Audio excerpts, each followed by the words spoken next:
making anybody wait today. It's a 2-second timer. We're going straight from Twitch over to YouTube. How the hell is everybody? What am I going to do? I'm going to do the old school. What's up, YouTube? Man, I have not done that in a long time.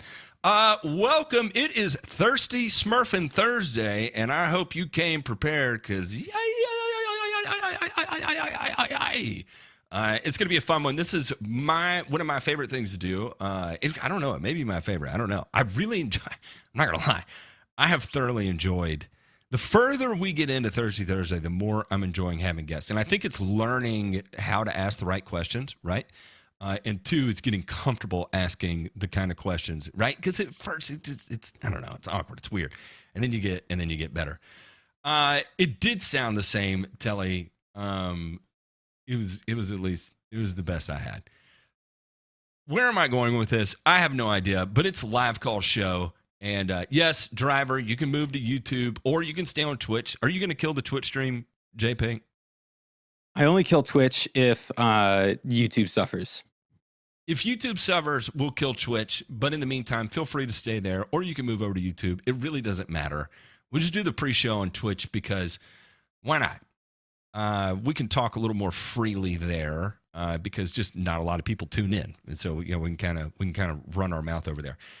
And that's kind of the fun thing about backing up my Subaru moving to YouTube now. It's kind of funny. That's a callback. Good callback. What's particularly funny about that is, we were talking about some of the criticisms that we get on this end of YouTube, and a lot of it is finger pointing at like, you only have 20,000 subscribers, you loser, you suck, loser. That's why you shouldn't talk shit about anybody, loser. No one's ever gonna watch you, loser, and that's fine. In fact, that's the whole reason that we do the pre-show on Twitch, is that so not many people watch. It's a strange thing. Nick is already coming in with the thunder, with pure effort to get me fired up, and he knows what he's doing. No one read Greek Geek's comment there and take it serious because he's being funny. That is a funny joke. I love you, Nick. I'm glad you're here. I'm glad to see you here. I hope you're feeling awesome and out there winning it. Like I said, this is a live call show. If you would like to call in, I have no idea what the number is, but I'll learn here in a second. 304-804-7277. That is 304-804. That's 304 GRASS. 304-804. 7277. How do I normally say it? 304-804-7-ASS. I think is the way I sometimes do that when I'm trying to be funny. Yeah, that was a setting I lost when I screwed up. It's okay. I like this. It is scrolling ticker text at the bottom, but I kind of like that it says ticker text down there. Because we can just pretend whatever we want it to be. We can make it say Mr. Rogers was a great man. We can make it say there are no what is it? There are no mistakes. There's only happy accidents. Because if you don't like Bob Ross, you have a psychological problem. That's a joke, of course. Caller, you're live. How can I help you?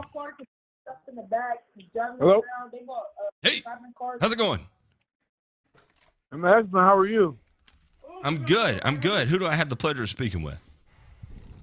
Oh, this is my guy. This is Roshan, man. I'm Roshan Park. I'm the turf technician, brother. How you doing? I'm good. How the hell are you? Good to talk to you. Man, I'm excellent. Yeah, no doubt. Hey, Ryan DeMay is my guy. I work at the school district that he services. So kudos to you guys. Heard that, boys and girls. I service. Check this out, though. I have a question. I'm gonna go What out you there got? and see if you guys help me out. So I just I ordered 10 ton of sand. I call myself trying to sand level the lawn, like like all the videos on YouTube shows. And man, it was a ton of work. So I got my piles out there. I had to kind of let them sit for like a week because I'm super busy with my work and my job. and I'm just now getting to spread it, and it looks like where the piles were sitting, and some of the sand, I got Mason saying like it's all dead. So the grass is like turned white, it's dead. Like, what do you guys suggest? I'm trying to smooth it out, level it out. Since I sprayed it and wasn't able to cut it, the grass is grown, so it's probably about 2 or 3 inches high now. Man, I just feel like I made a mess and killed my yard. It's looking stellar, super sweet. This was my first year mowing super low, about a quarter of an inch. Man, what do you guys think? How could I remedy that? What kind of grass do you have? So I have, I killed all my grass off. I went out with straight Kentucky bluegrass, but then I sprinkled in a little perennial rye. So it's probably about 80% Kentucky blue, and then maybe 20% perennial rye. All right, DeMay, I'm going to lean on you on this because I have never sanded cool season grass before while cool season grass is in season. What is the potential of this coming back, or is this a total reseed event? Roshan, how long were the piles out there before you got back on them? How many days exactly? So it was about 7 days. So I started. Well, some of the piles were there for about 7, 8 days, and the other were maybe about 4 or 5 because it took me a few days to get the piles out. I would think It that should would bounce recover. back. It should bounce back. I mean, the only thing that you might see, because we had some hot days up here in Roshan's in central Ohio where I'm from, and we had a couple days like yesterday. It was like 93 degrees or something like that. So, the sand right around the edges where it's a little bit thinner and it can heat up closer to the grass might have been singed a little bit. You might notice a little bit of dieback there, but I think you'll be fine. I think we get a little bit of sun. We got some good rain here yesterday, so hopefully everything's kind of washed in, settled in, and now it's just about growing grass. So wouldn't be afraid to let it go for about a week, maybe 10 days, something like that. Throw a little bit of nitrogen fertilizer out there and just get it growing, and I think it'll be rocking and rolling, dude. I wouldn't worry too much about it. I mean, I've seen sand and other objects, right, sit on a surface for a long time, and and have very little adverse effects. It just takes a little while for that stuff to perk back up. So, no sun, basically all the chlorophyll got destroyed. Now it's just got to push new leaves out there. So those old leaves are toast. Oh, okay. Just the waiting game for it to grow out. Say that again. Just the waiting game for it to grow out. Yeah, this is so it's a waiting game. So I have some fertilizer. I have some of the Pete's protein fert that I bought. So and I have some. I did a little overseed. This is the first time I didn't aerate this year, but I have that Outlet 34 more, the C34, and so I use the turf quite a bit, and I use the verticutter, and I've been trying to maintain it like a sports field, like a soccer diamond, and really like that British form of lawn care. And so I turf raked it a lot, and I verticut it before I threw the sand down. But again, it's just been sitting on there for a while. And then I went ahead and overseeded with some perennial rye so it could pop kind of quickly, since I knew I was going to do this process. But so should I throw more seed down, you think, in those areas? I mean, the only reason I would not is because it's Kentucky bluegrass mainly. It might take a little bit, but it will push back out here, especially with the temperatures we got coming up right here. Like perfect cool season growing conditions. I wouldn't worry about it. And then also, the thing you don't want to do, and we see this a lot in sports fields, actually a great corollary, right, with sports fields is, high traffic areas or areas like this that got beat up, like with your sand piles, people immediately want to throw down rye. And then what you get is this like splotchiness of a big patch of rye, which has a totally different texture and look in and amongst all the Kentucky bluegrass. And then what'll happen too is if you don't have your fungicide game on point, you'll roll around the next year like August, September, you're thinking everything's all hunky dory, everything's looking great, and then bam, Here comes gray leaf spot to kick your perennial ryegrass right in the ass, and if it's concentrated to one spot, then you're back to having dead spots. So it's a common thing we see in sports fields, high traffic areas. You got to, man, everything you can do to resist, holding back on that stuff. We do it all the time on our Kentucky bluegrass fields. Hey, Rashawn, does this look on the screen? Does this look familiar? Oh, I Well, I got a picture of Tiger Stadium up here. So Roshan and I, we know this place well, and I got to meet Roshan actually very briefly here a few weeks ago. So hey man, I don't want to show a picture of your lawn. I don't want to out you or anything like that. But man, it's banging. I can tell you verifiably to everybody in the audience, Rashawn has a kick-ass lawn. He put a lot of work into it. Oh, here you go. Here you go. Look at this thing. Throw that thing up there. I'm proud of it, man. Oh, as you should be. Look at that. It looks fantastic. Thank you, brother. Well, listen, I'm telling you, it's from following y'all's tips, and I've been watching y'all for probably about 2 or 3 years now. My wife thinks I'm crazy. Man. There's no doubt. I mean, what have you told her? Have you just said, I mean, absolutely, I am crazy. Is there something wrong with that? I'm telling you, my neighbors, they all think I'm nuts, but they all want me to treat their lawns. In fact, see, I'm in administration.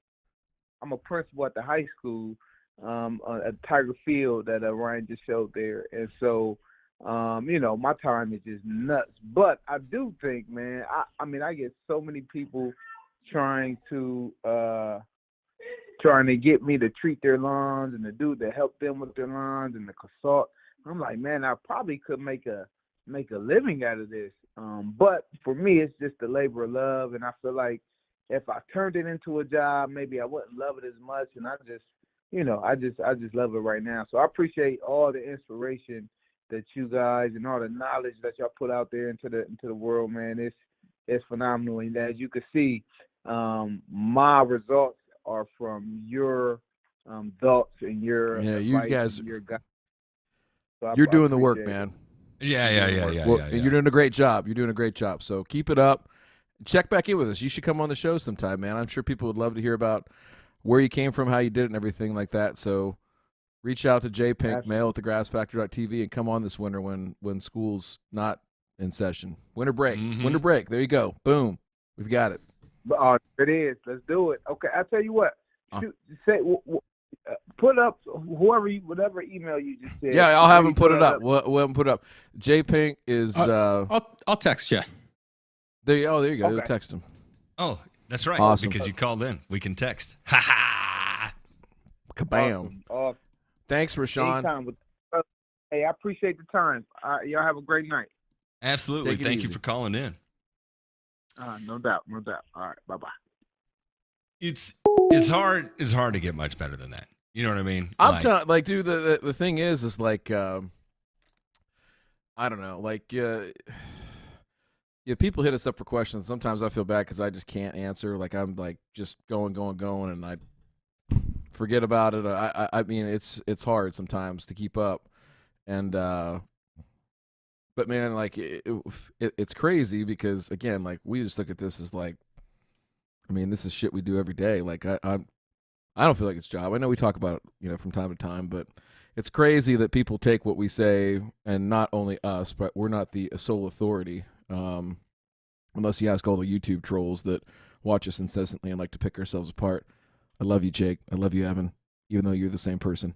Good callback. Yeah. Hey, good callback. All right. Hey, listen. Yeah, I don't know, man. Let's see.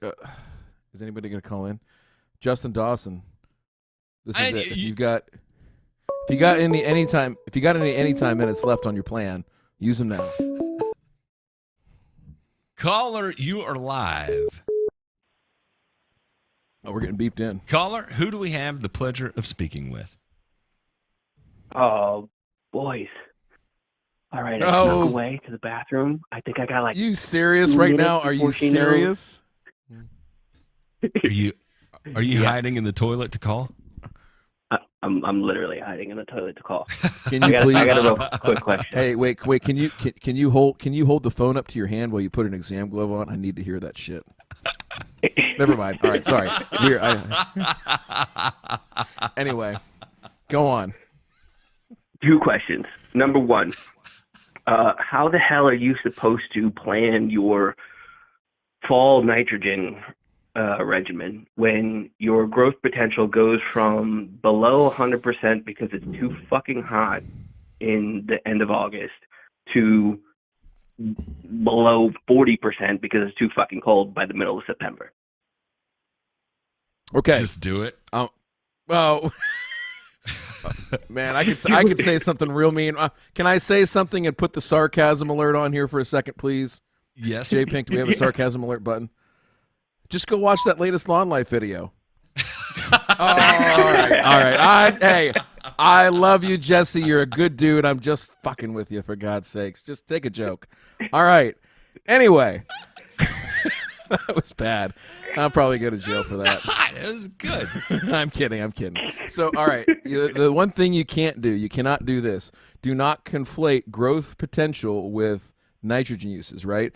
So the way that growth potential is meant to be used is just as an approximator, right?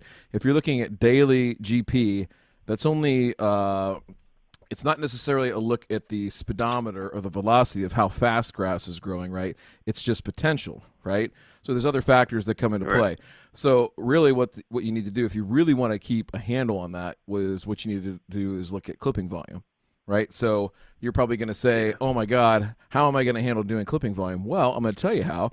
Is the only thing that will affect this is how big of a sample size you want to take. You could literally take a 10-foot swath in the same area of where you mow every single time and measure that, right? In terms of volume, not weight, but volume, and have a sample that you can collect and use and plot in a chart, and then you can match your growth potential to your clipping volume. And I think what you'll see in most cool season environments is that as the growth potential goes up, the clipping volume tails and trails just a little bit behind it, right? To where you see a bump in growth potential, and then a couple days later you see a bump in clipping yield, right? So if you want to try and really match and get real technical with that piece, you can. Now, a simpler piece might be this, as we were talking about on the last burn and return, and it was that nitrogen uptake is driven mainly by a process called mass flow, which is where water enters the plant. So as the plant demands water, right, it's taken up by the roots, and nitrogen enters in solution through that. That's about how 90% of the nitrogen gets in the plant typically, okay? So that being said, as your demand for water goes down, right, so shorter day lengths, right, cooler conditions, right, so we're not losing as much water out of the plant from an evapotranspiration perspective, that's when we need to lower our rates, elongate our frequencies, and there you have it. So 2 different ways of looking at it. I think you'll get more precise results if you want to use the clipping volume and match it to GP. And it'll also help you too, because seasonally you'll start to pick up on patterns and things like that. Hey, when we have, a full sun day, 69 degrees, low humidity, I can expect that we're going to get this, and you can match and model, a little bit better on your end applications. That's if you want to be super precise and be applying like every, 10 to 21 days at rates like at 0.15 pounds per N or lower, right? If you want to get real precise. But, the other option is you can, just play with ET and kind of back down your rates, elongate your window, and do it that way. Or you can just go out there and bomb the shit out of it with half a pound every week, because fuck it, why not? So actually, on that point, on the fuck it, why not? So the study that I was looking at today, I didn't get a full chance to read it, but I think you've referenced it before, which is basically the foundation of the winterizer program, and the fact that nitrogen efficiency goes down from the September, October, November regimen that they studied, right?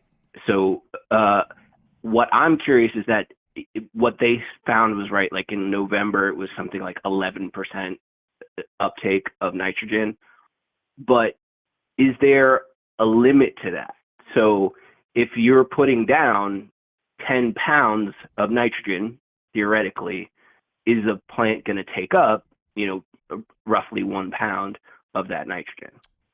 So there's been some studies done. This is a callback to the Around the Yard days here, Matt. This is old Wizard Andy asking, what's the maximum use rate of, I think at that time he was asking about milorganite, right? And basically how much nitrogen can the plant take up, right? Yeah. So that question, I'll have to go back and find the papers, but I think I'm paraphrasing and going from memory because this is like literally 9 years ago of reading all this stuff, but it was something in the order of they would label nitrogen, right? So they would take a radioactive isotope and label it so they could like figure out, okay, hey, that came from our application, or this was picked up from soil mineralization. It's not a labeled isotope, right? So they do all this stuff, and I want to say it was close to about 8 pounds a year, 8 to 9 pounds a year of nitrogen that on cool season grass, particularly I think it was Kentucky bluegrass actually, that it could take up. So it's a good question. I don't have the full answer, but if you did that, the downstream effects though you have to take into account, right? Right. Is what are nitrate leaching, nitrate leaching, runoff, right? Point source pollution. So there's a whole host of issues, and for people have asked this question, I think to us before of, well, what's the maximum amount? I want to put the maximum amount down because I want the best lawn possible. And here's the thing: is that nitrogen Law rate of or total diminishing returns. Exactly. So the idea there that because I put down 6 pounds of nitrogen, versus 4 pounds of nitrogen should make my lawn 33% better. Not so, right? Because there's a whole host of other things that you have to know about and take into account when applying nitrogen. When you're applying it, what source you're using, the 4 R's, right? Right source, right rate, right time, right place. Right. All those things come into play. Can I just comment, by the way, that is the 4 R's are that's the most ridiculous acronym because all R stands for is right. How do you remember it? Sorry. How do I remember it? Yeah, the 4 R's. It's right, and right. I mean, well, I'll tell you what. I'll tell you what. To soothe your pain. Why don't you go to Urban Dictionary and look up the 4 F's and see what that means, and that'll be a little bit easier for you to understand. Okay. All right, boys. But last question, quick question. Jesus, before my wife murders me. Your wife's not going to murder you. Before my wife murders me and Lushy accuses me of talking too much on these things. Tell her it was the chili. Chili tore you up. Tip burn. Is tip burn just cosmetic, or is there an actual physiological detriment to the plant when you put down too much nitrogen? If you're only burning the tips of the leaves, then and it depends on the time of year too, right? Like say right now, this time of year, a little bit of tip burn, it's mostly cosmetic. Again, it's the downstream effects that you're more concerned about if you're actually inducing tip burn. On the flip side of this is that there is a line between tip burn and actually killing the grass, and that there's a little bit of play there, right? Before you cross over into that all the way, but I guess maybe I don't quite understand. If just purely tip burn, where you mow it a couple times and it goes away and all is well, then yes, all is well. You're good.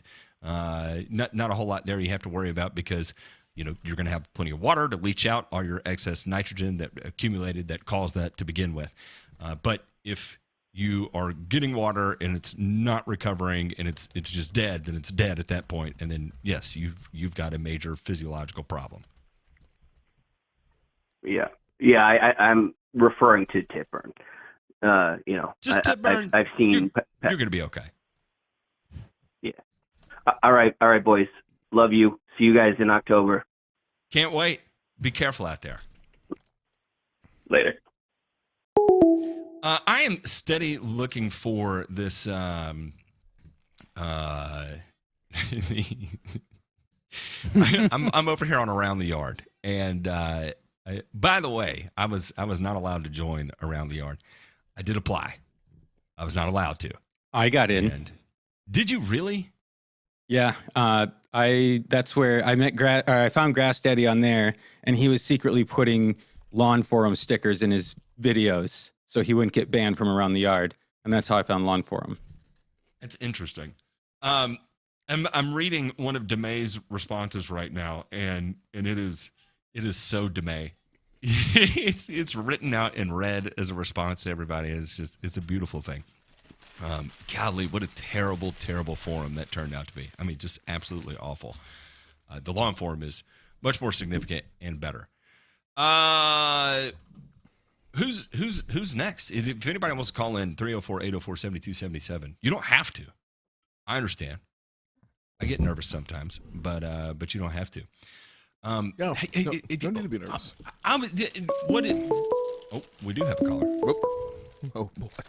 Hold that thought. Caller, you are on the air. Who do we have the pleasure of speaking with? Hello?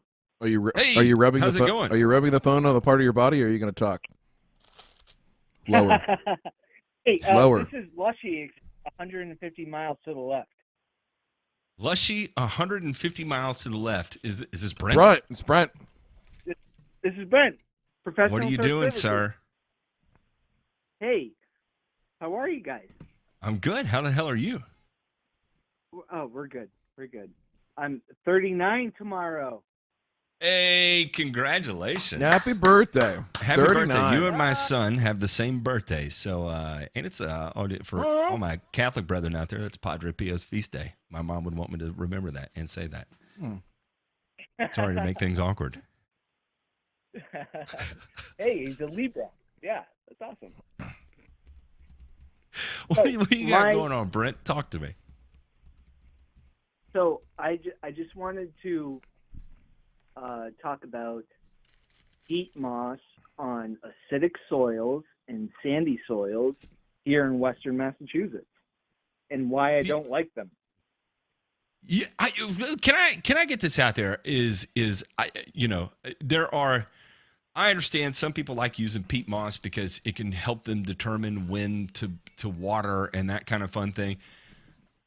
Brent, I know you've been in this industry a long time. Is peat moss a requirement in order for you to grow grass? Absolutely not. Have you grown thousands of acres of grass before without ever having to utilize peat moss? Yes. Okay. I just wanted to get that out there for the people that it never fails. Every year I get some wild-ass email that is like, why don't you ever suggest using peat moss when you're growing in grass? You can grow in grass a hell of a lot better with peat moss. Okay, that's fine. Great. I'm glad you feel that way. But specifically, what's unique about your question is that you're talking about peat moss on acidic soil. Where is your gripe going with this? Are you worried about peat moss and a pH of 4 on already acidic soil? Yes. It doesn't make a lot of sense, does it? Right. Exactly. Like, why are we doing this on like a 5 pH to a 4.2? Oh, we're just going to sew in a bunch of peat moss that's already acidic. It's like it drives me nuts, and they demand it, and I'm like, why are we doing this? Why is you just tell them no? Why? That's like the the chef or the cook at the steakhouse that will not allow A1 in his steakhouse or her steakhouse. Hey, I'll cook it for you. If you put that stuff on here, I'm going to kick your ass out of the restaurant. Yeah, exactly. Yeah. Well, yeah. But I want to go know a good mushroom compost. I just want to get into that. Mushroom compost on acidic soils, sandy soils. I'll say you'll have fun with it. There's no doubt about it. But I will also say this is that there's going to be a lot of variability between mushroom compost. And I can give you 2 examples that one worked out really well in my favor. The other one worked out really negatively against me. And it was the same source of compost, but it was at different times. I had it in my possession for different lengths of time before I applied it. Okay. I don't think it's any secret that when I went into business for myself in lawn care, I was really chasing the organic thing hard. I thought there was like some kind of magic that was going to happen, that if I just was able to run enough ICT organics or Sumagrow and compost, that I would unlock the key to never having to deal with disease ever again. Hey, G-Man's in here. How are you, G-Man? And so I tried any and everything in that vein, and I'm running the ICT Organics organic fungicide control that they had, everything to try and just crack the code, right? And what I learned is that you'll never crack the code, because there's lots of different factors at play, and you can't account for all of them. Okay, that being said, I did like using compost in the spring. Now, you got to understand, sometimes it will bite you in the ass if weather conditions do not work out in your favor, and you're going to get mineralization at an overwhelming rate at a bad time of year, and then it's not going to work out well for you. Now, on the flip side of this, I have gotten fresh mushroom compost from a mushroom producer that I did not let sit exposed to the atmosphere for a long enough period of time, applied it, and it killed every inch of the lawn that I applied it to. And it wasn't that I applied it too thick, it was that the sodium levels in the compost were actually too high. And I didn't know that until the grass died within about, 48 hours of me applying the compost and getting one hell of a phone call from a customer that was losing their damn mind.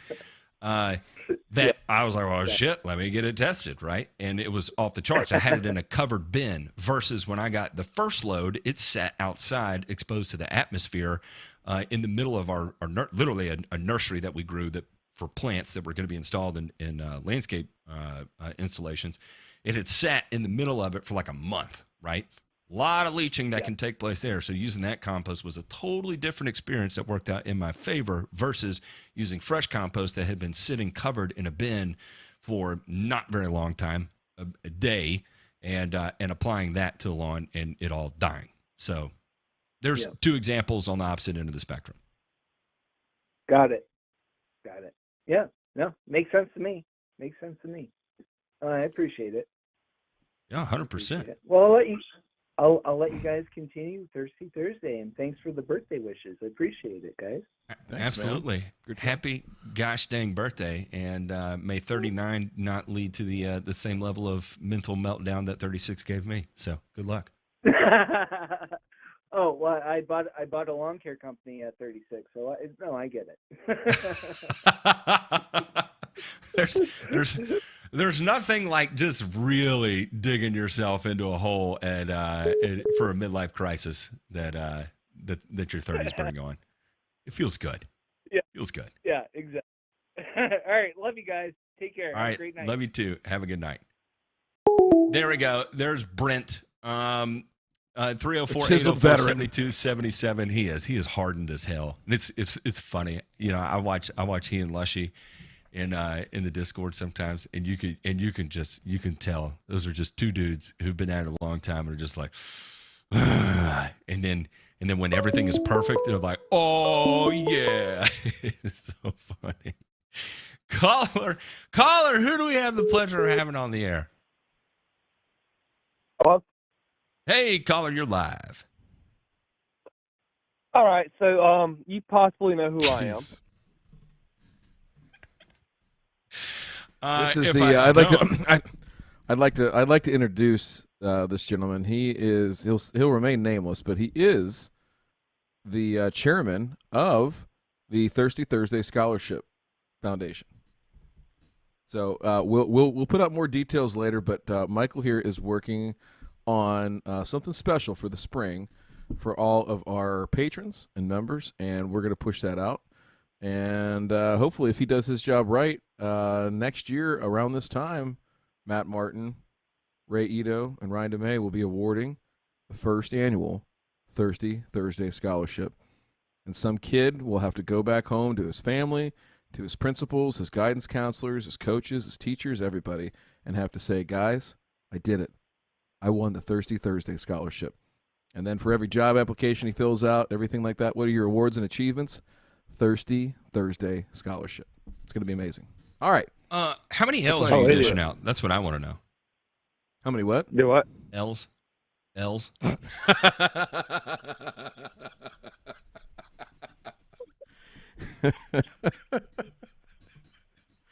All right. Well, I got to find somebody to do all the paperwork to like go through and process all this and be like, okay, these are potential candidates. No, it'll be easy. It'll be you get 60 seconds on camera to impress us, and that's it. Whatever you do, no Is this nudity, Busy no Bees? gratuitous violence. This is Busy Bees. Okay. At first, I thought this was Love My Lawn. And then as he's continued to talk, I realized now it's Busy Bees, and that's why I was making the L's joke. But I'm not messed here up to there. make a joke. I actually have a question. Oh, okay, All right, sorry. lay it on us. All right, so I got this broad ass idea that I talked to Ray about. Oh, boy. I'm thinking about doing I got some bare spots in my Bermuda. Also, I want a green just piss off the in-laws. So I'm going to do a PRG fine fescue. I'm also thinking about PRG overseeing the fescue. entire Bermuda Green. with fine fescue. Wait, And start overseeing over your again. Bermuda with fine fescue. Yeah, there's Mainly a the bear lot spot, of mental but gymnastics also- going on. So Talk to me about idea number one. Say that idea number one again. Let's label it Okay, one so and two. idea number one, I have what I call the redneck cop golf that has Bermuda in it, and I overseed it yearly just to piss off the in-laws because I got green grass year round okay. in those spots. So I'm thinking about doing that and then fine fescue in the spots that the Bermuda's like suffering because asshole next door to me has fucking trees that he won't cut down that are diseased. Okay. I know it'll blend nice You're going to and it'll blend look the same. fine even if- fescue and perennial even if I ryegrass to realize- overseed Bermuda grass. Is that what you're asking? No, the PRG, I know how to do that. I'm asking about the fine fescue with the Bermuda. Are they Why? like blended, Why? combined, Why in fine like shade fescue? areas? It's a terrible idea. No, like where the Bermuda stops, the fine fescue like takes over. No. I don't think it's No. going to work that way. Hey, wait, Matt. What were you talking about taking L's before? You Yeah. gotta take the L on this one. driver, can we get like 6,000-7,000 L gifs in the chat real quick? Just rapid fire, please. Okay, they did not show up. Why fine fescue? What's your hard on for fine fescue? That's the part that has me like wigged out here. Random as shit. That's why.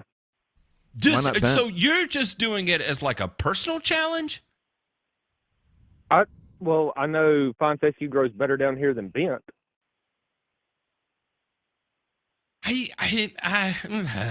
No, I'm gonna have to go ahead. I'm gonna have to go disagree with you on that one.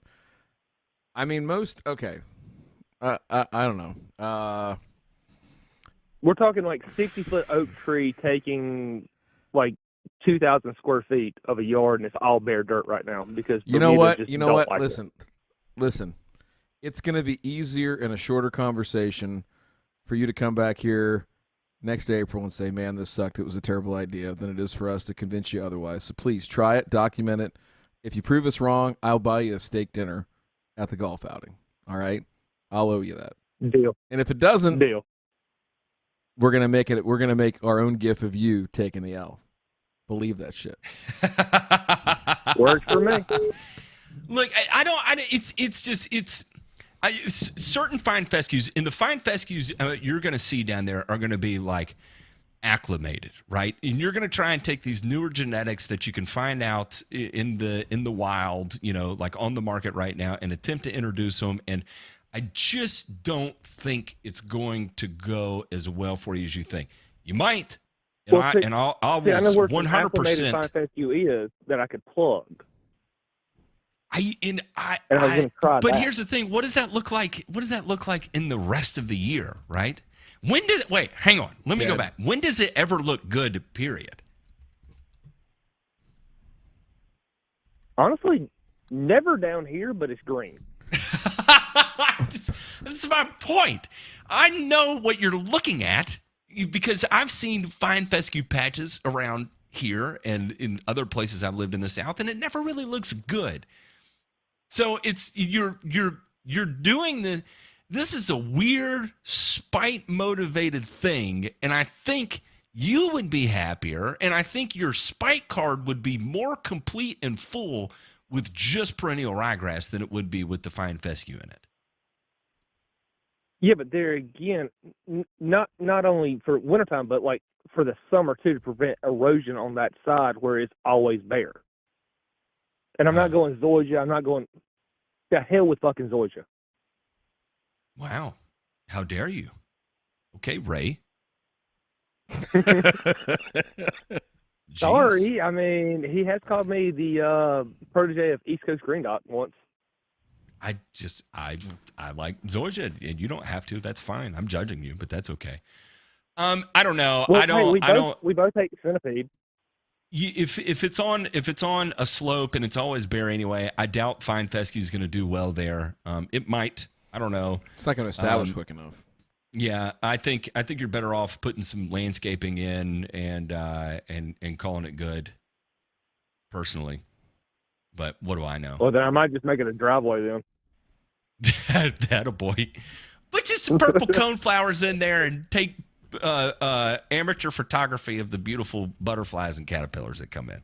I could see you picking up that as a new hobby. Jeez. Dan McLaughlin said fine fescue's greater than zoysia, and I'll fight you too, Dan. I'll fight you too. Why is everybody hating on zoysia today? Ray's the only one I let just shit all over zoysia because, well, he's Ray. I have to mow. Everybody else, I'll arm wrestle you. I will arm wrestle you tonight. We'll do it. We'll do. All right, sir. Thank you for calling in. Sorry for being a weirdo. Appreciate it. All right, have a good night.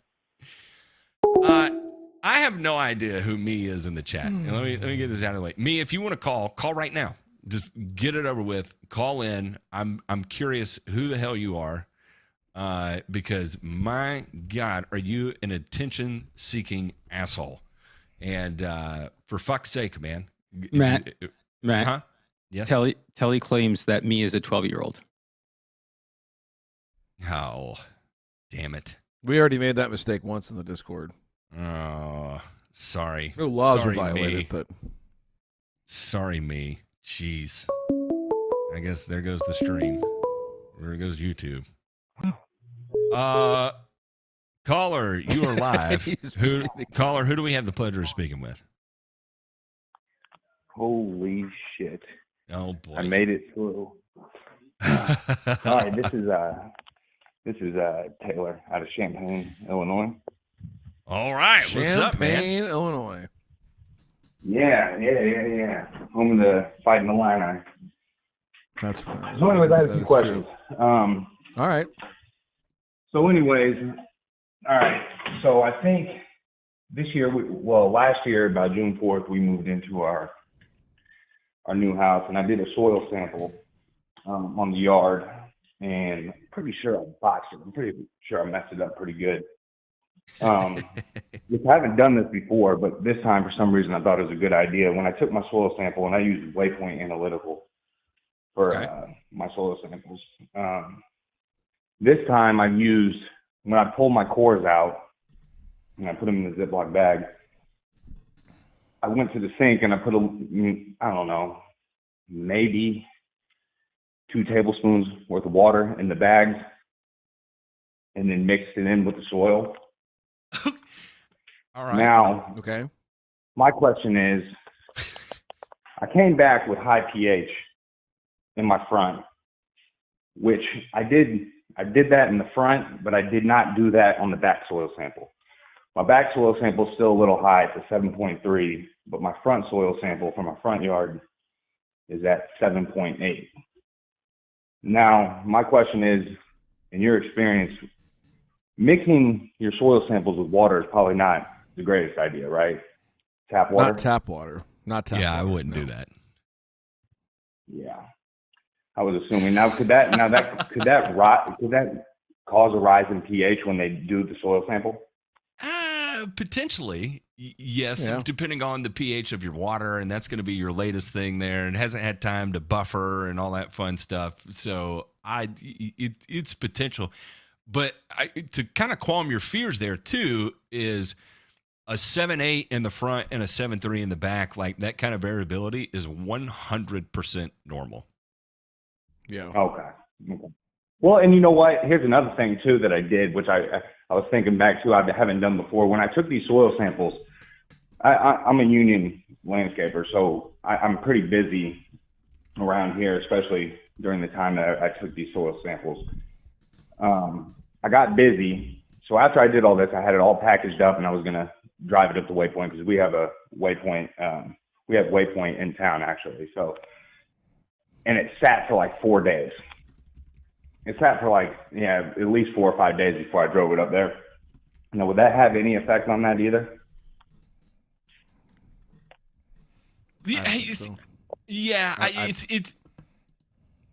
I think what you're going to see in a home lawn setting where the level of precision isn't quite as necessary is that the variance you're going to see is not going to be that extreme. Let me ask you this. When do you plan on testing again? A couple years? Well, no, I plan on taking, so I'm pretty strict when it comes to making sure my soil is right. I mean, my phosphorus levels are real low and my K levels are pretty low too. My back's actually doing better with phosphorus. What is a low K level to you? Is that just on the test recommendation or do you have a value? So, okay, for my front yard, it says it's 89 parts per million, and I got for K. And my phosphorus is 13 parts per million on the front. Okay. Then I'll co-sign that and say you're on the lower end there. Yeah. So I plan on getting another soil sample either done here soon, or I was thinking possibly just wait it out and then in the spring do it again. Because I've been taking steps to kind of raise those levels a little bit. So I was thinking possibly just wait till spring and do it. I would wait till spring to do it. And again, how much variance are you going to see? I don't know. I doubt it's going to be too extreme. There's a lot of weird interactions that you can do when you add water, especially in a plastic bag. Typically you're going to put that in a paper bag. There's different types of hydrolysis that can take place by doing that, and you're hitting different types of saturation points. Where like for instance, if you're applying a quarter of an inch of irrigation, from the same water source across, a certain area, is going to be a totally different saturation level than if you add, to 16 ounces by mass of dirt into a plastic bag, and then you add, we'll say like 6 ounces of water by volume to it. This is going to be a totally different saturation level than from your actual lawn to what's going on in that bag. And so without a doubt, there's going to be some screwiness that takes place. Is it going to be the difference between you having a 7.8 pH in the front and a 7.4 pH in the front? Possibly, but you're still high enough there to justify using elemental sulfur or citric acid or whatever it is you want to do, or ammonium sulfate. If that's your concern, you want to use ammonium sulfate. I doubt you're going to come in at like a 5.4 all of a sudden in your front just because you added a little bit of tap water to it. G-Man said all the calcium in the tap water. Yes, that's going to be a thing. But if you're using Malik 3 tests, anything that's tying up with like iron or whatever, all that's going to be extracted through there. So I could care less about the calcium in the tap water. Yes, it might buffer the pH up a little bit, but redo it in the spring the correct way. But I wouldn't get all like up in arms that you got to hurry up and submit a new one right now, and the information you have is all 100% bad. It's a starting point. How about that? Okay. Yeah. And like I said, I've been trying to take steps to lower that pH. I didn't get to the elemental sulfur this year. I mean, I've just been so busy. Sure. I plan on doing that this year, but I have been using strictly ammonium sulfate. Have noticed too, seems like in the front I have a little bit higher of a disease pressure in the front. I don't know. I'm pretty sure that has something probably to do with my pH, doesn't it? Yes. Maybe. Yes. Is it also full sun? You know, I mean, there's a lot of different variabilities that could go into it other than just pH. You know, that's just like one of like a dozen different things that you could point to as being a potential catalyst. Okay. All right. So my second question is, well, you know what? Hold on. And I got one more question. So Sure. When I moved into this house, the previous owners, I know for a fact they didn't take care of the lawn at all. They didn't have any type of lawn service or anything like that either. They didn't have. When I moved in, it was just the front yard, the backyard was in shambles. Now, that would probably mean I don't even know if they watered though. So I don't know how. I don't know if it's just naturally high pH in my neighborhood or around my area. But It's all the Midwest. Don't worry about it. Would not taking care of the lawn cause a rise in pH? No. Like No. No, Not really. It would not. And you basically, once you know what the chemical source of your high pH is, focus on that. You see, what I try not to do is, if I know my native soil or the soil in that area is high pH, I stop worrying about why is mine like that unless I'm prepared to bulldoze the yard and bring in sand. Okay? I mean, I stop worrying about why, how, whatever. I focus on how do I drive that pH down. Okay. And by driving it down, I'm talking if you're watering and you're watering regularly, that gives you opportunity to apply materials such as citric acid and sulfur to get your pH down. If this is a yard where you're just letting the rain take care of it and it is what it is, then your opportunities for pH correction are more limited. And by the way, Right. areas that are low rainfall tend to have a higher pH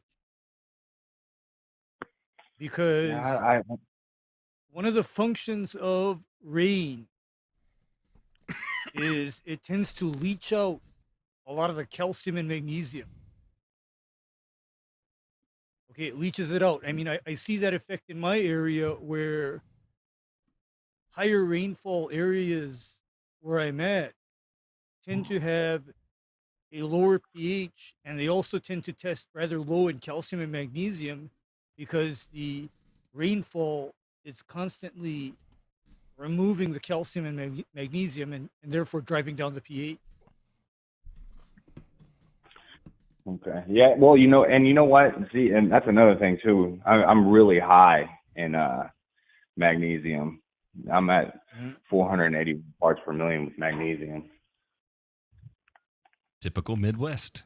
I was gonna say. I was just Yeah. gonna say Midwest soil. Midwest is That's- hell. It's Midwestern soil, and all you can do for it is please make sure that you don't add too much of it inadvertently. Like, for example, can we talk about Epsom salts and how that can become misused? Yeah, hopefully, again, people out there do not, very, very rarely, seldomly, if you are below the MLSN guideline for magnesium and you want to apply Epsom salt, okay. Outside of that, don't ever do that. Don't do that. Don't play around with it. You're going to end up creating more problems than you want. To try and get a better understanding of your soil, a real easy thing you can do is you can type in USDA soil survey, and the USDA has created these maps. And you hit the big green button that says Start WSS, And then you can go in on your area all the way to your neighborhood and look at how the USDA has your soil classified. And it's going to classify it at various depths and give you a lot of information to help you unpack why you see the things you see in your soil, whether that be pH or high magnesium levels. And they'll give you classifications, right? Like, are you kaolin clay, calite clay? Is it whatever it is? You know, what really hyper specific soil types that may help you understand things better. Okay. And what did you say that was again? That is the USDA Soil Survey. Just type that into Google Foo and you will find it. Okay. Okay. That's good to know. Okay. All right. So here's my, I guess now it's my third question. Well, yeah, it's my third question. So, with my, got done trying to explain to some of the engineers that I don't think that they have, it's hard to argue with an engineer. But they watch me. I argue with them all the time. No, it's not. I'll do it. Try me. Yeah. Make my day. So they had in the plans for this building, there's a courtyard, it's about 6,000 square foot square almost, surrounded by glass. And for the most part, 3/4 of it gets full sunlight and it's surrounded by glass. I mean, just huge windows. And recently they didn't, they had in the plans that they wanted low mow fine fescue planted in the courtyard. Ouch. And so we planted it. And of course, during the summer, this was last fall, but during the summer, a lot of it got smoked off pretty much from reflection from the windows. You know, you could see, you know, on all four sides of it, exactly where the huge windows were just smoking it all off. Yep. And they didn't buy the contract, so now we're redoing it, and they want the same grass. And I'm trying to explain to them that, you know, with the windows getting full reflection with 90, we had really hot days this year. With really hot days, with that sun glaring on the windows, I mean, you're anywhere from like 160 to 220 degrees, you know, directly on that grass. I mean, it's reflecting directly on the grass. There's not really, the fine fescue for one is not the grass that you want to have in that area. I was trying to explain that to them because, I mean, it's pretty much 3/4 of it's full sunlight surrounded by windows. But they're insistent on having this grass, and I was trying to tell them it's hard to find any grass that's going to withstand the reflection, the cool season grass, that's going to withstand the reflection from these windows, let alone, you know, the heat. So am I crazy? Am I crazy for trying to explain this to this engineer that I don't think it's going to work? And if so, I mean, what I guess my question is, am I right when there isn't a cool season grass that's going to be able to withstand that with no irrigation? There's zero irrigation in there. Yeah, good luck. No irrigation either. No. Oh man, I mean, you're foobarred. Yeah, no way. And I would even place doubts on if some kind of a warm season grass will survive having the sunlight magnified by the windows and reflected back on it. I mean, I have my doubts about even that, because here's the thing about even a warm season grass. You can do warm season grass provided you have water. And so can you know, I'm thinking that for a courtyard type area, I'm thinking some kind of a xeriscape where I would make the inside of that courtyard resemble the scenery from, say, Arizona or New Mexico. It would be apropos with the amount of sun you get reflected off of the windows. But cool season grass is not it. Yeah, not for that. Yeah, and I was, you know, and I was trying to explain this to this guy about how I can't see any grass being able to withstand that, especially fine fescue. And he's like, well, then he goes, well, it says on the specs that it's full sun tolerant. I said, well, okay, Lord listen, have mercy. Up to a full sun is point, one because thing, okay, maybe, okay. It's not. It's that's not the environment that it's going to thrive in, but it probably can withstand. If it's on the specs, maybe it can withstand full sun, but it can't withstand the heat reflecting off the windows. And that's why you're having the die-off that you're having, is because you're cooking it. You have this grass in basically a glass oven, and he wasn't trying to hear it.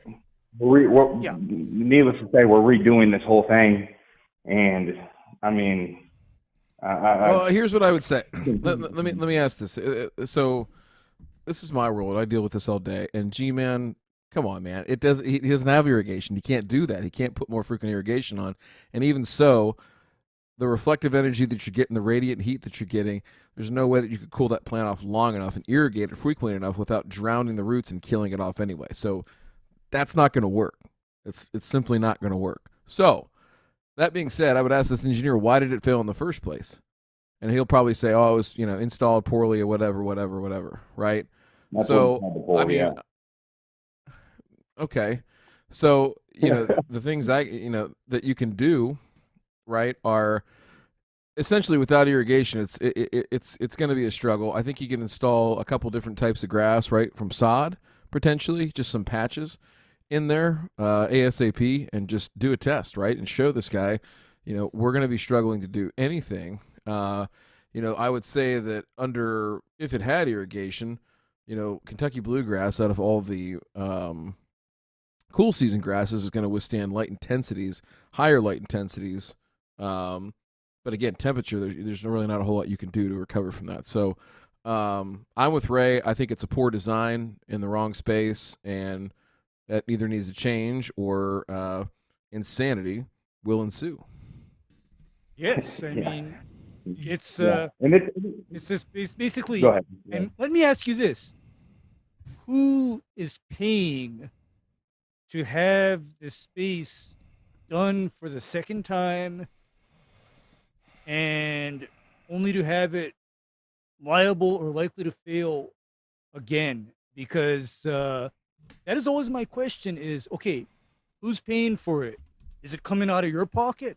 Are you standing the jerk for having this grass crash and die on you? I mean, is it your loss? I mean, I gotta ask, because when I put it to people such that if this dies and you were advised not to, guess what? I'm not covering it. You are. And I want to point out, exactly like you said, arguing with an engineer is a fruitless effort that makes you literally want to jump through that glass plane, hoping that it takes out your jugular in the process. An engineer in the chat here says, what's so bad about talking with engineers? And then he goes on to say that it's hard to get 100% reflection from windows. It depends on the coating of the windows. Listen. We're lawn guys. We're not interested in the coating on the windows. We've been tasked with the project of getting something installed in a very difficult situation to grow grass, and you want to argue about the coating on the windows? That's for the engineer to make that determination. And let me tell you, if the grass guy starts talking to the engineer about the coating on the windows, he's going to fly off the handle even more so than he did in the first place, because you're the grass guy and you're talking about coatings on windows to try and minimize the reflection that's coming off of it. That is the problem in and of a nutshell to our, and I love you, G-Man. I love you. It's just, that's the problem when trying to have a conversation with an engineer is, why not the reflection of the coating on the window? I don't fucking know that. Nobody knows that. You may have just completely made that up. Who knows? Who cares? I'm not growing fine fescue in this corridor here. Sorry, I'm arguing with an engineer that doesn't exist right now. Do you hear how angry I'm getting? I'm sweating. Well, to answer Ray's question, it's not me that's coming out of pocket. It's my employer that is coming out of pocket. But I think Lord. So basically the company is losing money. The company is losing money. Okay. So, oh God. So two things. What we're doing, and this is man labor. You know what I mean? Like we're And this contract was supposed to be, over with, because they didn't buy this one the first time because they refused to. Because then they also brought up the weed pressure too. Well, the weed pressure has a lot to do with a lot of that grass died off, and we have bare soil now. And I'm sitting here trying to explain this. It's bare soil, it's cooked, and I'm in this situation too, to where I have to be extra special with how I try to get rid of the weeds, other than hand pulling them, because I can't. It's not like I can go in there with, and they're blowing us up too about this weed. The school's getting ready to start. We need the weed pressure down. Well, I don't know what to do, because I can't go in there with sulfenters on when it's 90 fucking degrees out. You know what I mean? Especially when I'm surrounded by nothing but glass. I mean, that's only going to make matters worse for the grass that did survive. Yeah, you're worried about weed pressure. I'm worried about my taint. Lick my taint, and then we'll get it figured out. Let's start there. Yeah. Boys, this is real simple. I'm still upset. I think. Wait. Well, listen. Man, Matt, you know what? Seriously, I mean, you're. That's exactly how I feel in this situation. Especially when I'm sitting here trying to talk to this guy, and he's treating me like an asshole over this whole situation. Like I don't know what I'm talking about. When you're sitting here reading a label on a bag saying, it says you can tolerate some. Okay, you asked this engineer, how much grass has he grown? How much grass has he actually grown? Because I've heard this past week some real cockamamie bullshit about growing grass. And my question to the person that made the statement is, how much grass have you actually had to grow? And were you held accountable for the condition of that grass? Were you held accountable? If the answer is no, shut the fuck up. The HR department in Ryan right now is going absolutely bonkers. I can sense it. DeMay, if you had the opportunity to sit down with this guy, give me your demeanor in the midst of this conversation. You clearly have seen how our caller would react, how Ray would react, and how I react. Let's get a real live dry fire here of how we should actually react in this situation instead of the way we currently are reacting. Because we don't have the level of charm, grace, poise, and poise that you do. I would just ask again. Here's what I would say is, why would doing this the same way again yield any different results? If I'm the expert and you've hired me to be the expert, and or the client's hired me to be the expert in installing this stuff, why would you expect me to put my name and my company's reputation, let alone our own money, on the table again to fix this problem in the same way? Number one. Number two, to what expense would the owner be willing to pay to fix this again and again and again? Because this will be the last time that I fix it, especially at our expense. Number three, why can we not consider a redesign on this area and use something different that might be more beneficial both in the short term and the long term, to your benefit as the engineer and getting off this job, to my benefit of installing something that my company can have a reputation and stand behind and say, yeah, we built that building. We did that landscape outside that building, right? Because I'm going to have to drive past this every single day for the rest of the time that I own this business or work for this business, and I want to be prideful about it. I don't want to have to drive around the block and avoid it like the fucking plague. So if we're going to redesign it, let's think about a couple different options here. One, maybe we can coat the windows. I don't know, because guess what, guy? I'm not a window guy, but you are, and I sure know that you probably have people in your Rolodex that are very good at windows. Let's look at that as a first option. Number two, landscape. I'd be happy to offer you a number of different suggestions of native plants, other things that we could put in here that would not tolerate the same level of sunlight or lack thereof that this grass would, right? Okay? Last thing is this. You want to put, you have G-Man. G-Man role-played the engineer him in to go, well, we'll just put AstroTurf down, right? We'll just put synthetic turf down. That's fine.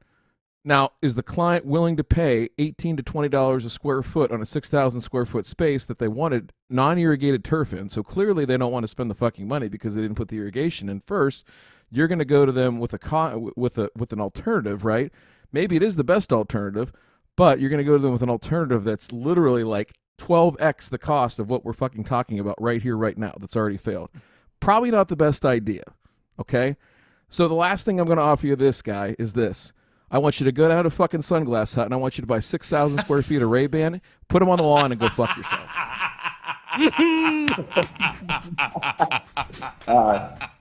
Yeah, I love that. That'll be $200. Yeah. Yeah. You see, Yeah. I can always count on Ryan to say what I would never say. You see, because at the end of the day, Ryan, he's very sweet to people. However, he closes by telling them, "Go F yourself." Yeah, and I like that. The only issue is I'm sitting next to the owner's wife while I'm sitting here trying to talk to this guy, and it just so happens she's she's one of the sweetest. I'll tell you what. know? Offline, have J-Pink give you my number, and you can say, hey, I'm actually talking to one of my consultants right now. Here, he wants to talk to you. Just hand him the phone. Make sure the volume's turned down on your headset just a little bit, and I'll yell at him. I'll give him the business for about 30 seconds, make him feel dumbfounded, and then when you say, who is that? You say, oh, I don't know. That must have been a wrong number. I'm sorry. Yeah, I love it. Yeah. That was weird, wasn't it? Oh, my gosh. It's been happening all the time, Mrs. Jones. I swear they got, I signed up for that credit card back on the cruise, and every time. Ever since unfortunate, then, but since then, yeah. Every time I have this guy that calls me up and tells me to go fuck myself. Can you believe that, Mrs. Jones? It's terrible. So sad. I'm sorry, sir. You were saying? I'm sorry. Let's get back to what you have. Oh, the grass isn't growing. Really? Oh, Really? it's terrible. Yeah. Awful. Yeah. All right. Hey, it's been fun. Thanks for the role play. That was, I got into that. I felt good about that. I feel like we were on like Actors Studio or something for a second. Keep us posted on how that goes. I really That want was to know. great. Yeah. I might just, I don't know, man. I might just Maybe end up just having rewind that call and send in the link, the timestamp link from my call. You can just do that too. I might just be doing that, because I feel like I'm going to pull out my hair every single time. I've had to talk to him twice now, and I feel like I'm getting ready to pull out my hair, or his jugular, one of them. So. Well, I mean, strangulation is tempting sometimes. Believe me. Yeah. And sometimes it's the answer, Yeah. Yeah, I'm with you there. Yeah. Well, you know what? He's strangling the grass. So. Well, I mean, I always have a words. saying. Sunglass Hut. That's it. I'm telling you. Sunglass Hut. Yeah. It's real simple. Yeah. It's real simple. All right, I want this guy to call in. Hey, dude, seriously, thanks for calling in. You sound like a good dude. Email us. Maybe we should chat sometime on here on a show. I think it would be fun. 100%. Yeah, that'd be awesome, man. That'd be real awesome. Yeah, I'll be in touch. Thanks, right. guys. I All right, appreciate man. it. Take it easy. Have a good one. All righty. All right. All right. If anybody calls that's not at me, Yeah, we then have don't. to have me call in, get him on here, and then as soon as he gets in, we'll let him ask a question, and then we're going to fucking hang up on him. How about that? Because I am sick and tired of him just bitching. How do you know it's a him? Bitching. Her. How do you know it's a him? I don't. Don't be. Well, they did dox him. This is Justin of Canada, by the way, and he is acting completely ignorant to how his name turned to me. I swear the guy hits the Molsons harder than anyone I've ever seen. See, Look, he's got all this opportunity to call him perfect out. He's not opportunity. doing it. He's successfully called in before. This is why I Don't we have his number? question Don't we whether have he's his a number? troll. I'd have to go Don't we look have it his up. number? I didn't save it, so I'd have to go look it up. Who Michael, exactly. I mean, Canadian Club, that stuff is the devil. I mean, I remember a half a bottle of that. The next day, I was still crooked. God. And by the way, Ryan, for in case you don't know what Canadian Club is, that is more brown Oh, yeah. water.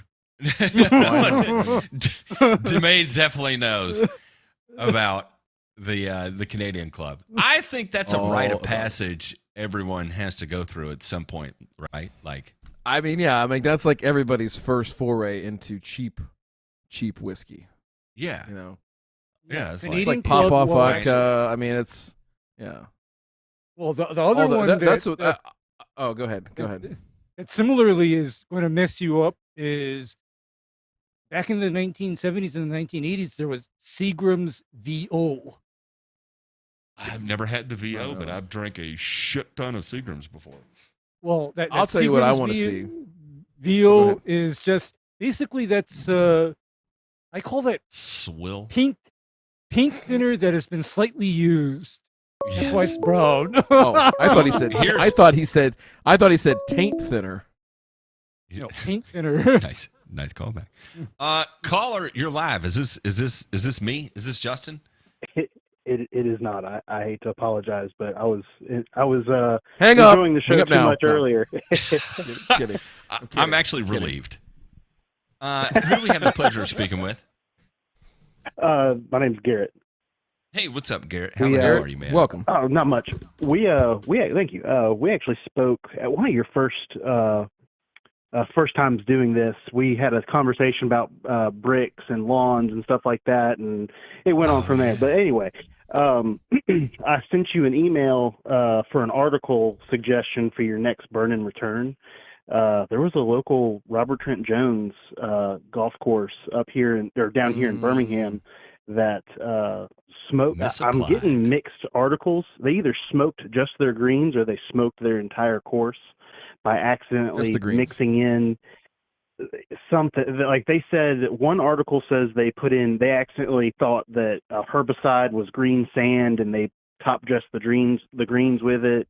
And then someone else is saying that they accidentally over applied too much herbicide, and like it was a good article for y'all to discuss and look at in depth. I felt like, Well, but I just wanted to call and let you know about that. Yeah, many ways to mess that up because Ryan, I know about a practice that's done locally, and you might cringe at this. You know, for the green, the divot sand. Mm-hmm. I know it's a practice to spike that with some Ronstar. Oh boy, howdy! That's whoa. That's living on the edge. That is really living on the edge. No, and the reason to spike it with Ronstar is because typically, when a divot is filled with sand, that is the first darn place that the poa and the goosegrass emerge from. I mean, from the filled divots. Sense. So I've seen that. I've heard of that being done. Where just give it a couple shots of Runstar G or Runstar Flow and mix well. If I recall correctly, we have this article on our pending topics. Let me make sure we do here. Yes, we do. We do have this as a pending topic. And one of the things that I was thinking about was I was gonna state real quick is what first off, what herbicide would come in a super sack, right? That's what the I first said. That's what I said to somebody else. Yeah. Mm-hmm. And then second of all, what herbicide would look like green sand or sand in general, right? They're all going to have, and I'm thinking about like tech materials that I get in and all kinds of like bizarre types of formulations. And I can't think of anything that I would ever have confused for sand or green sand for that matter. So I don't know. There's a lot more to this. And I'm trying to think if I know anybody. I don't know anyone down that way that I could pick their brain about. And honestly, unless they're applying Scott's weed and feed, what golf course is doing a granular herbicide anyway? You would be surprised. There's a fair number that do that. Oh, really? Granular Ronstar for sure. Granular Ronstar at this time of year. Yeah, is pretty popular, and then of course you can do Spectacle G if you have Bermuda fairways, but Spectacle G gives me the yikes, even on Bermuda fairways. I've always applied Ronstar as a granular, like 90% of the time.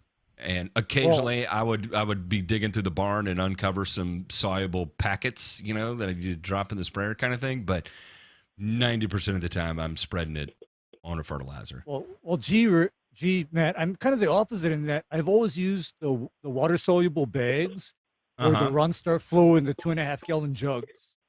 That's the only way I've ever applied Runstar. But I'm familiar with that practice of spiking the divot fill sand with some Runstar to prevent things from coming out of the divots. Makes sense. However, here's the deal.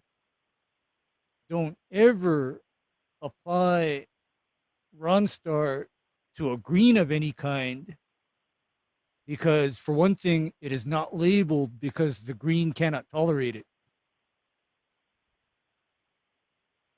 Ronstar is a and these are no-no and for these are residential bent grass Larkin. greens down here also. I don't know how much that On matters top of it, for y'all. yeah. But that's Robert Trent Jones, and they're using bent grass. And Right, this is right. also No, that matters not a just lot. any Robert Trent. Yeah, this is not Yeah. any Robert Trent Jones golf course. Also, this is like one of the crown jewel Robert Trent Jones courses down here, and it's just kind of there's a bunch of different articles, and I'm reading a bunch of different stuff, and like the company that owns RTJ, I can't remember Sun something, not Sunco, but just some random company like that owns it, and they came out and made a statement. But yeah, like every different article has something different. But I did send you the one today. I emailed it today, and it had a link to they quoted this representative from the parent company as to their reasoning as to what happened, and maybe it'll give you some insight. I don't know, but if not. I mean, I think you'll never know the real story. Even like at this point, no. And I'm seeing. I mean, I feel bad because like, there is no greater fear. I will say this: there is no greater fear in turf of than a superintendent that has a problem with his greens. And when I say a problem, I mean like this is a problem. There's people that have tough issues, bad summer, one green's not so good, this green, blah blah blah, but. It wears on these people, and it is a This is the kind of mistake that you leave the industry over. Yeah, and Yes. I don't know. It's just it's tough, and yeah, I don't know. We'll have to see it. We'll unpack it on Burn and Return. Can't wait for it. Can't wait. Yeah, no, I thought it was an interesting article. I mean, and other than that, I mean, if you're applying this much, how much does it take to smoke out this type of grass in this type of situation? Like, is there going to be like a water table or a runoff issue? Did they over apply something that bad that's something to be concerned with? Well, so if it let's just say it is Ronstar, right? It's got a residual in the soil of about 60 days, right? So it's not going to move very easily. Number one. Number two, I think I read in one of the articles where they were talking about they were going to kind of wait and see. They were going to use some activated charcoal, which will sort of render the AI inert. If that doesn't work, then it sounded like they were going to start coring out, which means like literally digging out the existing soil and putting new stuff in so they could plant, because otherwise they won't have the time, right? So if there's any silver lining, you know me, Matt, right? Ray, I'm always Mr. Silver Lining. I try to find the positive. Hey, there's not a better time in Alabama to have killed your greens than early September, because going into you fall. got about 6 weeks to figure that shit out, and you gotta have prime seeding weather. It's gonna be great.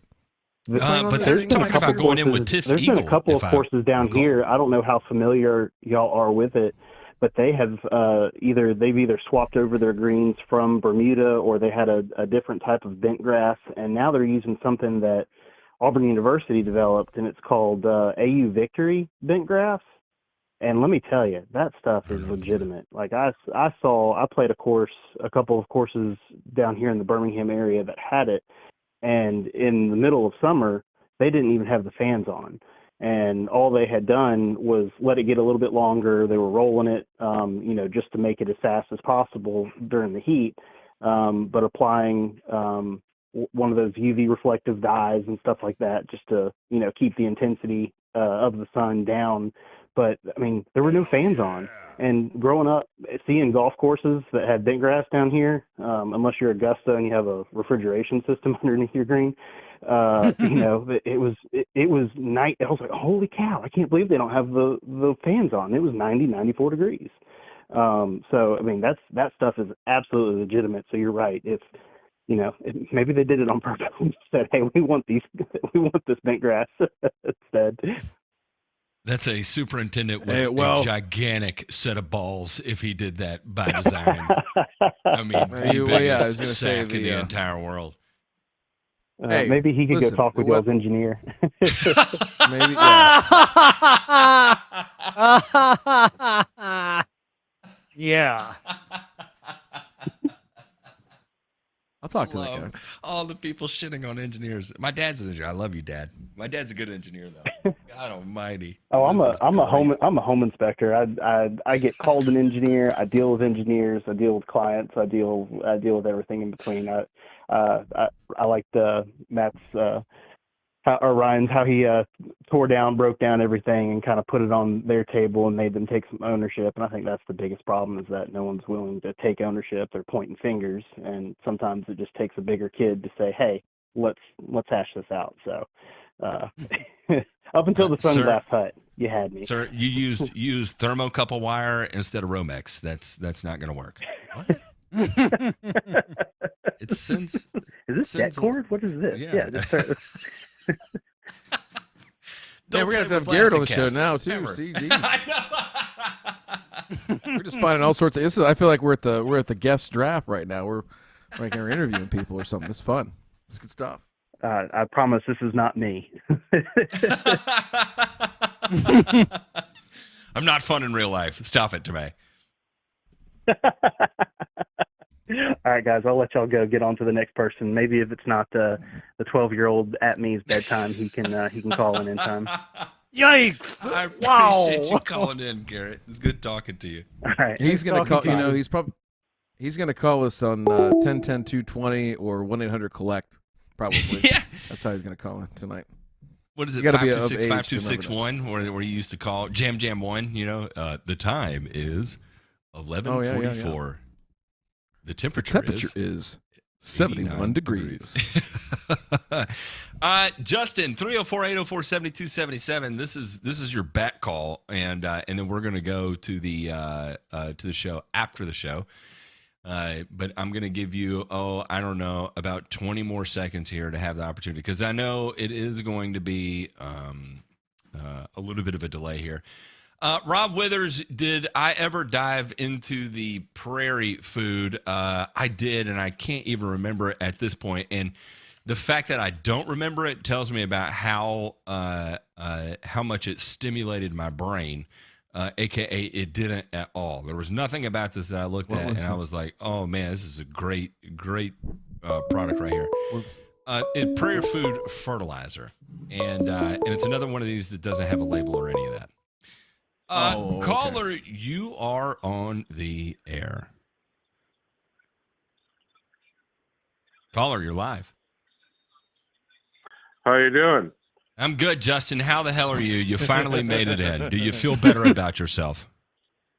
Oh, for fuck's sakes, guys, you have no idea. I was worried about you. I was really concerned that you were going to steer into an oak tree. Like there was a lot of melting down going on. But I'm glad that he's here though, because this is YouTube's singular and only version of a warm human orifice. So it's good that you're inside. Perfect. We're corporate the one tonight. thing I want to say. Go ahead. Let you guys talk. Go ahead. No, that was it. I was What do just you saying mean by we're corporate corporate? tonight. What do you mean by corporate, or what is corporate or residential? What does that mean? Why can't we be? Why can't we be non-binary? Why do we have to put labels on ourselves? Jumping fuck. So here's what I'm thinking. I've watched the channel here for a long time. I've watched the channel for a little bit, and every time someone calls in, it's always about like people that own their own business and their yardage and their square footage and what they need to do. And I get it. I understand, right? Like, because that's where you're the majority. Because I've been watching your shows. That's where the majority of your audience is. But then you have people like me that are kind of concerned about their own home property. Sure, we don't have the square footage and all this type of shit that these people in this channel have, and they're working with, whatever. And you got somebody like me trying to sit here just trying to answer general questions. And, I just feel like I'm, opposite out of this, situation. So it's kind of. What do you want to know? Yeah, No, are no, you hold on. asking? No. I have the floor. Okay. No, you gave me the floor, right? Okay, thank you. So I'm sitting here and trying to understand these things, and you guys are sitting here. Now, give me a second before you go huffy and puffy. But I'm sitting here trying to understand half this stuff, and you're trying to get in new people to this, this YouTube channel and everything else, and we're trying to listen and understand these things. And you're doing the best, and you guys are great. I'm not trying to any disrespect at all, but you guys are great, and I love it, and that's why I keep listening. But it's so hard to understand some of these things that you guys are saying to the normal homeowner out here that's trying to figure out what these other people that Justin, have their own look, you can businesses stop and right there. stuff. You can Hold stop on, right there. okay, No, you can fucking hold on. It's my fucking show. You asked me to tailor my content to what you want to hear. I'm not going to change what the fuck I do on YouTube to make you happy. I am. Do you hear me? I am. I'm not going to change what I do on YouTube to make you happy. This is not about you. This is not about you. Yeah. Okay. Yeah, sure. it is. Guess what the name of this channel's called? Are you done? It's called The Grass Factor. Okay. So why are you yelling and screaming? Because you're asking me to change what I do to suit you. I'm not trying to appeal to you as a person. I'm trying to appeal to people who are interested in the things that we choose to talk about. And it's either going to fall into a category that you want to hear about or it's not. And you can go listen to someone else, and it's perfectly okay. I'm okay with that. And then when I start to answer your question and you tell me to shut up so you can finish talking. When you're done yelling and screaming, let me know when I have my chance. You have not had a chance. All right, go ahead, cowboy. Let's hear it. No. So all I'm trying to ask is I'm sitting here trying to call into your show, listening to the experts. You're the experts, right? Am I wrong or am I right? You're right. We're not self-proclaimed. We're not self-proclaimed. We try. So, yeah. So all I'm trying to say is you're the experts, and I'm trying to call in and ask questions. And you're sitting here hooting and hollering and yelling at me for no reason, right? No, that is not right, Justin. You, for weeks, sit in the chat and say, I'm trying to call in. I need to ask a question. I need to ask a question. We let you come on. You have the full opportunity to ask a question, and then what you do when you have the opportunity to ask a question is tell us what we need to talk about to suit your needs. That's not how this is going to work. If you would have called in and said, hey, guys, I've got a question about this. Here's my question. We would do our best to explain it 10 different ways from Sunday until it made sense to you. But that's not what you came on the show to do. You came on the show to say what you're doing is not appealing to me, so you need to change the way you do it. And I'm not going to play that game. I have no idea who you are, but I watch you week in and week out. People explain to you in the chat the premise behind the show, whether we have a guest on or we're doing a live call-in show, and you completely fucking ignore it. So that way we can stop what we're doing and cater 100% to you, and it's not going to fucking work. You've got your opportunity right now, and guess what? Time's up. It's over. As a matter of fact, let's go ahead and hang up on him, JP, because I'm sick and tired of fucking weirdos like this. This guy's a fucking weirdo. It's bizarre as shit. Again, there are a million different ways from Sunday to approach this, and I promise, coming on and telling us that what we're saying is not appealing to you is not the way to do it. We take fucking hours every week out of our schedule to talk to people from the most basic level to the most advanced level that we possibly can. And we do that because we love the people that love to hear us talk. But I promise I will not come on here, and if you bitch at me about not being able to understand what I talk about, and that is how you approach me wanting to talk about something in a simpler way or whatever, I'm going to tell you to get fucked. We are not your personal person. We're not your personal steward. We're not your personal consultant. If If you were, I promise, if you paid me to be your consultant, I would act completely different around you. But again, there's no one I'm going to do business with that's going to be in the chat asking ridiculous-ass questions week in and week out like fucking Justin is. It's Not bizarre. happening. Yeah, this was freaky, okay? Because, and by the way, Matt, can you imagine if I had someone like that as a paying customer, what would happen?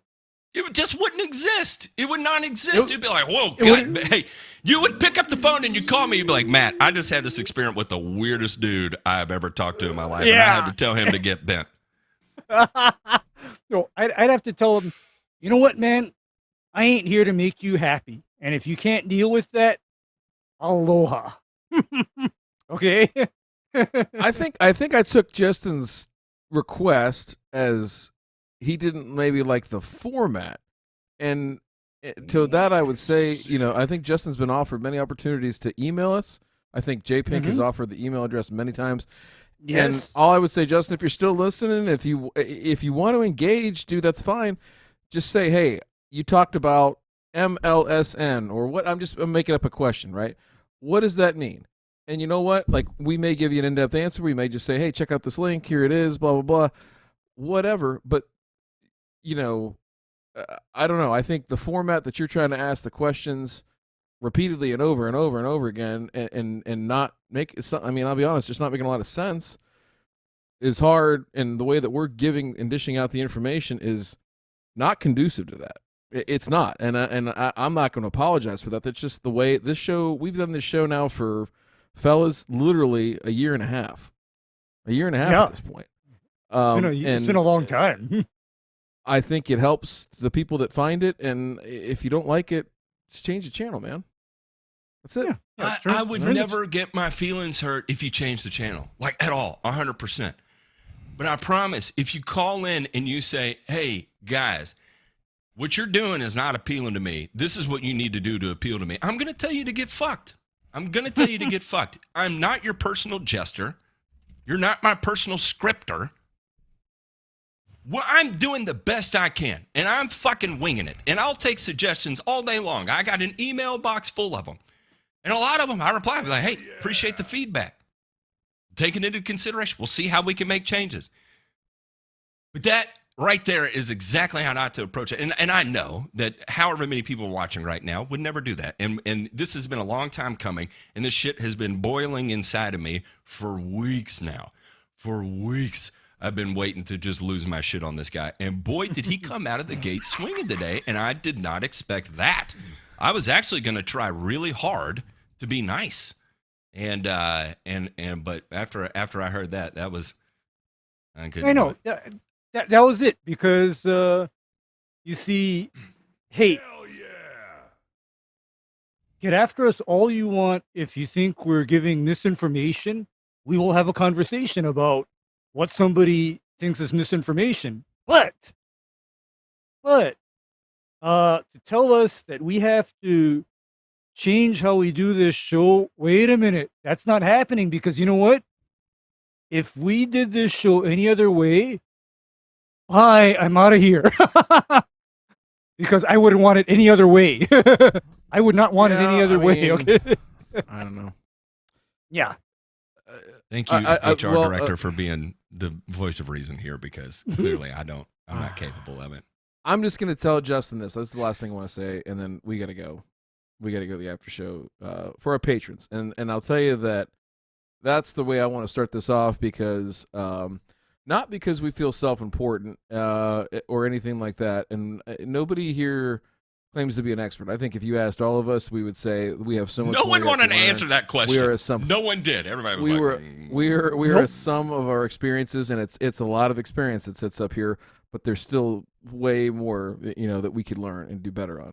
Undebated, right? Yeah, because So, you see, that all being I don't want to said- be Oh, go ahead. the Go ahead. I don't want to be the self-proclaimed expert, because do you know what I find about these people that say I am the expert? They don't know their ass from a hole in the ground.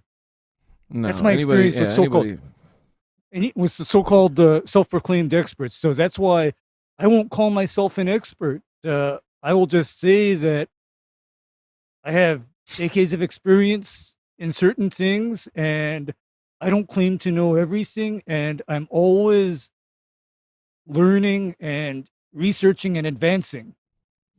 You know, So I'm always doing yeah, it. and I think I think that's the point here is that you know, our clearly we've carved out a niche. Clearly there are people that enjoy listening to us so much so that they pay money to be a part of a community with us, and that's not what's something we take lightly.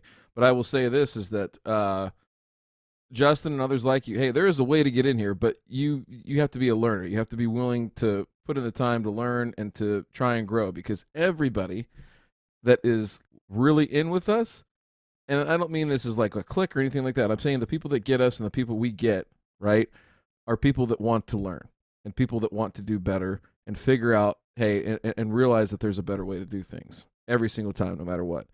And this whole thing started literally by the three of us just talking and doing our thing and finding our voice and doing it. And clearly it hits with some people. It doesn't with others. And it pisses a lot of people off. It rubs a lot of people the wrong way. You'd be surprised at how many people fucking hate us. But you know what?